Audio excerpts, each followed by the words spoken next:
அஸ்ஸலாமு அலைக்கும் ஃப்ரெண்ட்ஸ், எப்படி இருக்கீங்க? நல்லா இருக்கீங்களா? பாருங்கள், நான் வந்து பதர் பொரியல் செஞ்சுருக்கேங்க. ரொம்ப ரொம்ப சூப்பராக இருக்குங்க. எங்கள் ஊர் ஸ்பெஷலுங்க. தஞ்சாவூரில் அப்படி தான் செய்வோம். அதே மாதிரி நான் செஞ்சு காமிக்கிறேன். எவ்வளோ கிறிஸ்பியாக இருக்குது பாருங்கள். சாப்பிட ரொம்ப டேஸ்ட்டாக இருக்கும். கம்மியான பட்ஜெட்டுங்க இது. 1/2 கிலோ மாவில் நான் எவ்வளோது செஞ்சுருக்கேன் பாருங்கள், மைதா மாவில்.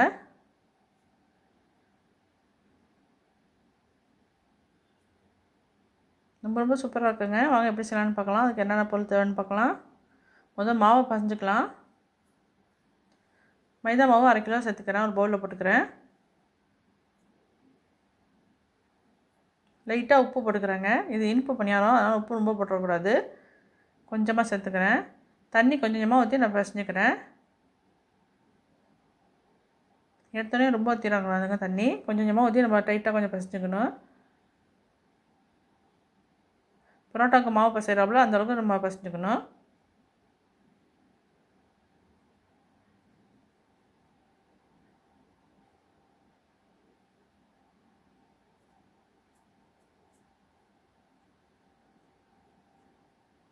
பாருங்கள், இந்த அளவுக்கு இருக்கணும். நம்ம ரொட்டிக்கு மாவு பிசைஞ்சுவோம்ல, அதே அளவுக்கு இருக்கணும்.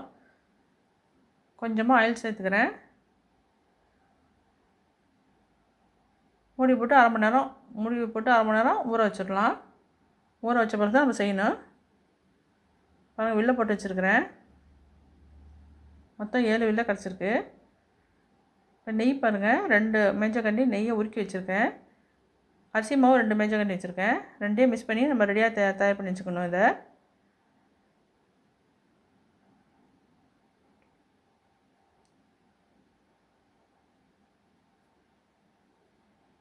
இப்போ முதல்ல ஒரு மாவு தேய்ச்சிக்கணும். நல்லா மெல்லிசாக தைக்கணுங்க. எவ்வளோக்கு மெல்லிசாக தைக்கணுமோ அந்தளவுக்கு நம்ம மெல்லிசாக தைக்கணும். அப்போ தான் நல்லா பதர் நல்லாயிருக்கும்.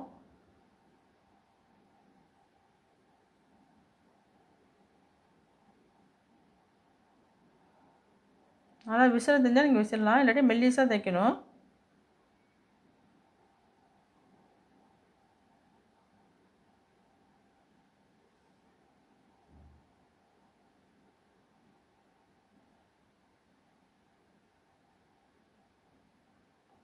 இது பிஞ்சாலும் பரவாயில்லைங்க. நம்ம மேலே மேலே நம்ம அடுக்கிறதுனால ஒன்றும் தெரியாது. இப்போ தயார் பண்ணியிருக்கேன். நெய்யும் அரிசி மாவையும் இப்போ தடவி விட்டுருக்கலாம்.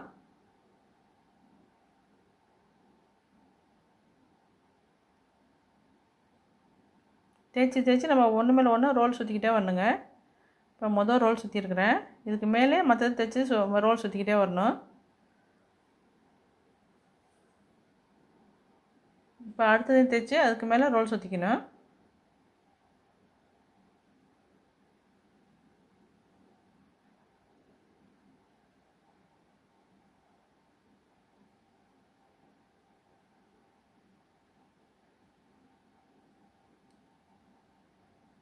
மாவை எவ்வளோ மெலிசாக தைக்கணுமோ அந்தளவுக்கு மெலிசாக தைக்கணுங்க.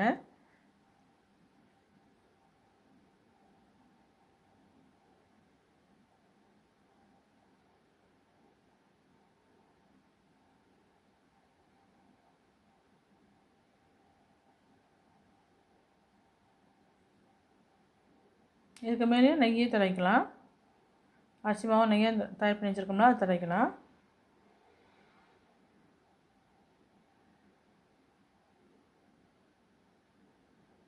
அந்த ரோல் மேலே இதையும் சுற்றிக்கிறேங்க. இப்படி ஒன்று ஒன்றா நம்ம தேய்ச்சி மேலே மேலே சுற்றிக்கிட்டே வரணும். நான் 7 ரோல் சுற்றுறேங்க. இதே 10 ரோல் கூட சுற்றிக்கலாம் நீங்கள். அது உங்கள் விருப்பத்தை பொறுத்து.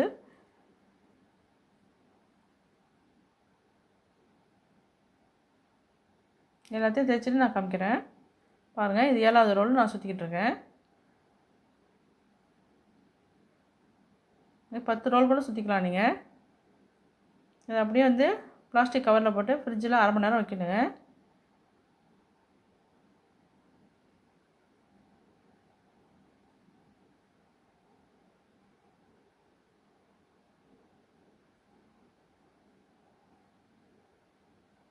அரை மணி நேரம் சென்று நான் காமிக்கிறேன்.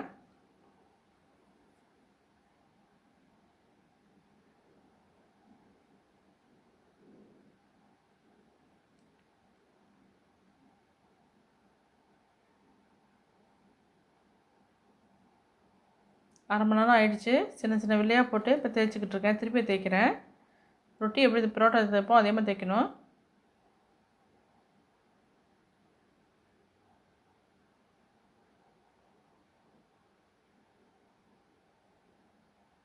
எவ்வளோ அடுக்கு வருது பாருங்கள். இதுக்கு பேர் பதர்பூரம்னு சொல்லுவோம் நாங்கள். சீருக்கெலாம் கொண்டு போவோங்க நாங்கள் இதை செஞ்சு. பெண் வீட்டுக்கும் கொண்டு போவோம்.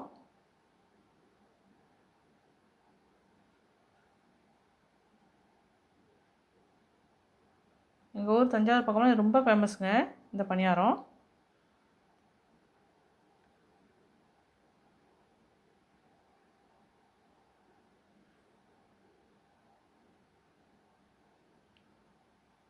ரொம்ப அழுத்தம் கொடுத்து தேய்க்கக்கூடாதுங்க. அந்த பதம்லாம் அமுங்கிரும்.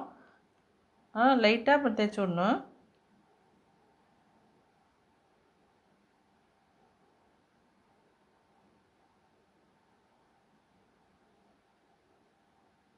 எல்லாத்தையும் தேய்ச்சிட்டு நான் காமிக்கிறேன்.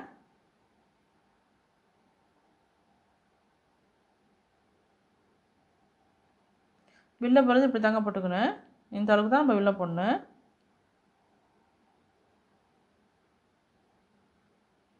எல்லாத்தையும் தேய்ச்சிட்டேங்க. இப்போ ஆயிலில் பொரிச்சு எடுத்துடலாம்.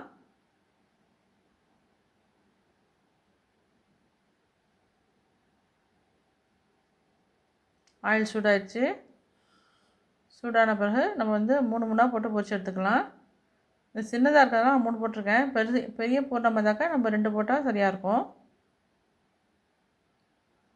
அடுப்பு வந்து மீடியத்தில் இருக்கணுங்க. ரொம்ப வேகமாக எடுத்தாக்கா கருகி போயிடும்.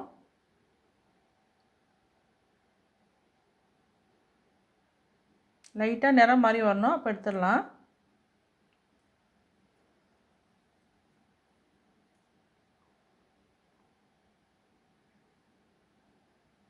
எப்படி உப்பி வருது பாருங்கள். பூரா அந்த பதரெல்லாம் அப்படியே வெளியில் வருது பாருங்கள். லைட்டாக நிறம் மாறிச்சு பாருங்கள். இப்போ எடுத்துடலாம்.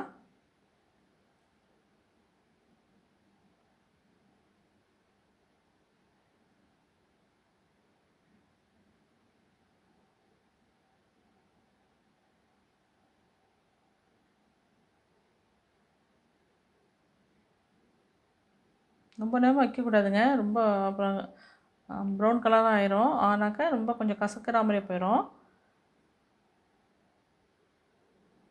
லைட்டாக நிறம் மாறக்குள்ள நம்ம எடுத்துடணும்.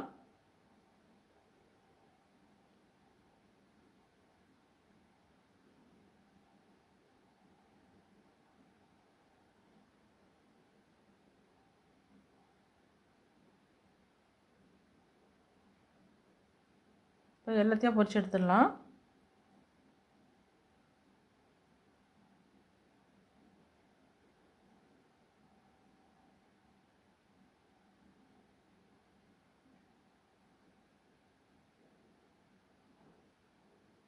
ரெண்டு மூணு வாட்டி நம்ம திருப்பி திருப்பி விடணுங்க. ஒரே பக்கமே வேக வைக்க விடக்கூடாது.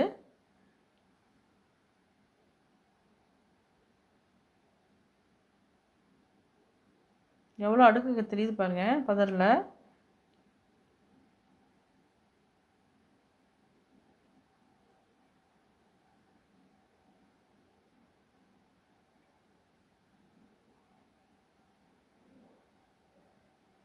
எல்லாத்தையும் பொரிச்சு எடுத்துட்டேங்க. இப்போ வந்து ஜீனியை வந்து நான் அரைச்சி அதுக்கு மேலே சேர்த்துக்க போகிறேன். 1/2 கப்பு நான் ஜீனி சேர்த்துருக்குறேன். 3 ஏலக்காய் போட்டிருக்கேங்க. அதுலேயே நல்லா ஃப்ளேவராக இருக்கும். நல்லா அரைச்சிட்டு வந்துடலாம். பவுடர் சுகர் ஆக்கிடலாம். ஆக்கிட்டு அது இப்போ வந்து நான் வந்து அதுக்கு மேலே தூவி விட்ருக்கேன் பாருங்கள். பணியாரத்துக்கு மேலே நான் தூவி விட்டுருக்குறேன். இப்படி தாங்க இருக்கணும். ரொம்ப ரொம்ப சூப்பராக இருக்குங்க. இதே மாதிரி செஞ்சு பாருங்கள். கம்மியான பட்ஜெட்டில் எத்தனை நம்ம செஞ்சுருக்கோம் பாருங்கள். ரொம்ப சூப்பராக இருக்கும். நான் போகிற வீடியோ பிடிச்சிருந்துச்சுன்னா லைக் பண்ணுங்கள், ஷேர் பண்ணுங்கள், சப்ஸ்கிரைப் பண்ணுங்கள்.